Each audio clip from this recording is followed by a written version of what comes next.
wanted more than a few good women to enter Pennsylvania politics. Hi, I'm Tonya Caruso. Welcome to Comcast Newsmakers. And joining us right now is Dana Brown. She is the Executive Director of the Pennsylvania Center for Women and Politics at Chatham University.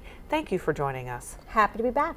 So, when you look at all of the lawmakers in the General Assembly in Pennsylvania, it's like fewer than 18% are women. That's correct. And unfortunately, come 2015, that number is not going to be any better.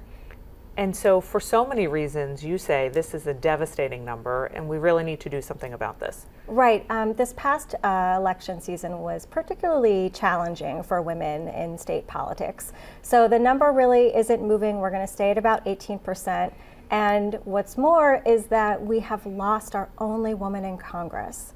So we are not going to be sending any women to the United States Congress from Pennsylvania. And so why do you feel this is a situation that we need to work on? What's wrong with this picture that women aren't involved in politics? Well, certainly for the sake of democracy, right? We all want a government that actually is reflective of the people for the most part. But then there actually are some tangible benefits that we know from political science research that when more women are at the table, guess what happens?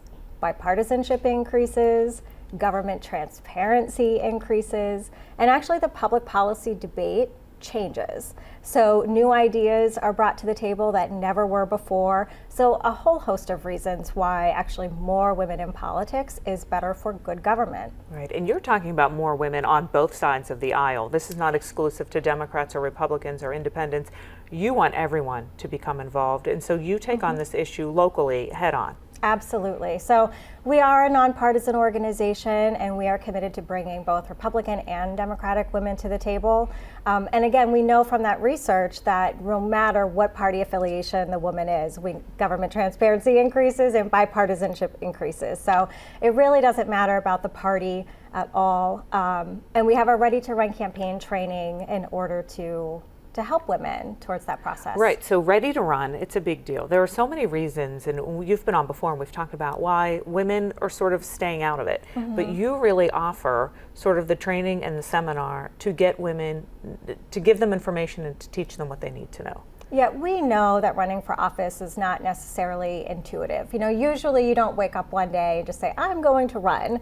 I mean, we'd like that to happen, but we know usually there's lots of encouragement and recruitment that needs to happen.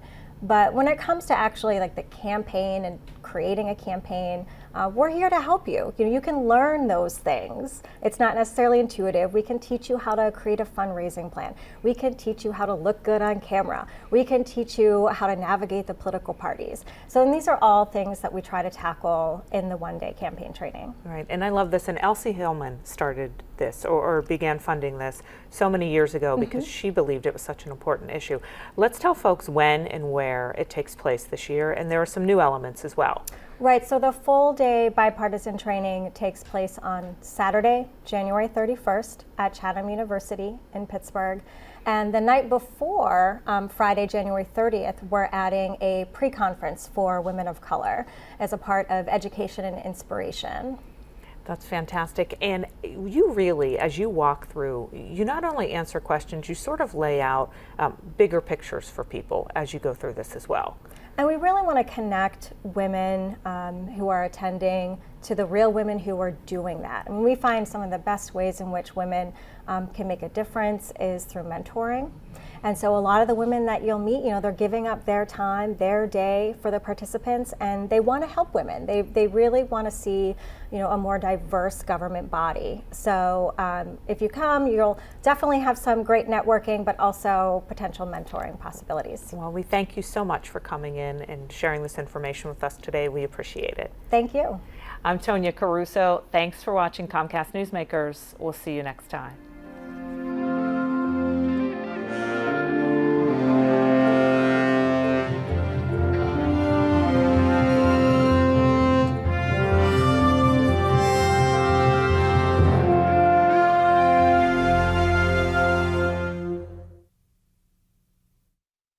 And oranges, but